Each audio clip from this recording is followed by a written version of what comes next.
शहरातील नागरिकांना खूप शुभेच्छा देतो। आमचे मीरा भाईंदरचे महानगरपालिका आयुक्त राधा विनोद शर्माजी, आमच्या RTO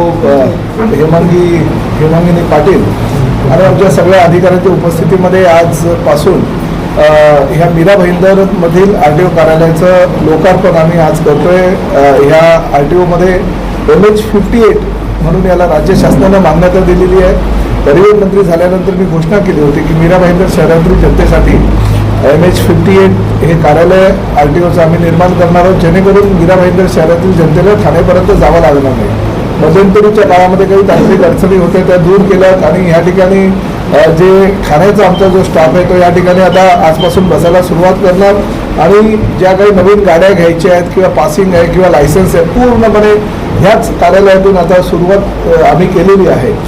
मीरा भाईंदर महापालिका क्षेत्रामधील जवळजवळ 3 एकरची लँड ही उत्तम येथे आम्हाला राज्य शासनाच्या माध्यमातून महसूल विभागानं दिलेली आहे। त्यात ती जागासुद्धा ताब्यात घेण्याची प्रक्रिया चालू आहे आणि लवकरच म्हणजे पुढील 2 महिन्यामध्ये त्या जागेचं भूमिपूजन करून एक अद्ययावत म्हणजे ट्रॅकसह आम्ही ती त्या ठिकाणी RTO कार्यालयाला सुरुवात करणार आहोत। त्यामुळे मीरा भाईंदर शहरातील भविष्यामध्ये 50 वर्षात तरी परत काही अडचणी निर्माण होणार नाही अशा पद्धतीने आम्ही ह्या RTO कार्यालयाची निर्मिती करणार आहोत। त्यामुळे शहरातील जनतेला जे आश्वासन दिलं होतं त्या आश्वासनाची आता पूर्तता झाली आहे। आपल्या ज्या यंत्रणा आहे ही अजून व्यवस्थित सुरू नाही झालेली आहे, त्याबद्दल आपण काय सांगतो? यंत्रणा लवकरच सुरळीत चालू होईल। थोड्या टेक्निकल एरर असतात, त्याला काहीतरी प्रोसिजर असते, ती प्रोसिजर पूर्ण होताच संपूर्ण जे काही उपप्रादेशिक परिवहन कार्यालयाचे कामकाज आहे ते पूर्णतः चालू होईल आणि इथल्या लोकांची खरोखर गैरसोय होती। त्यामुळे माननीय मंत्री यांनी अतिशय मनावर घेतलं, ज्या लोकांची गैरसोय होणार नाही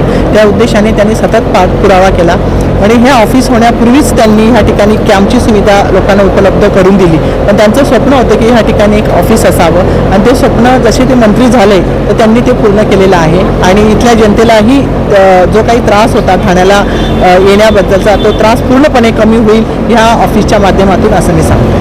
आपल्या शहरामध्ये स्टाफ कमी आहे आणि जे अधिकारी आहेत RTOचे ते पण कमी आहेत, ते कधीपर्यंत देणार? ते साधारणतः आता प्रमोशनची प्रक्रिया चालू आहे, ते त्वरितच पूर्ण होईल। आपला 100 दिवसाचा जो कार्यक्रम आहे CM साहेबांचा त्याच्यामध्ये प्रमोशनचं पण घेतलेलं आहे, प्रमोशन होतील, पूर्ण स्टाफ पण येईल।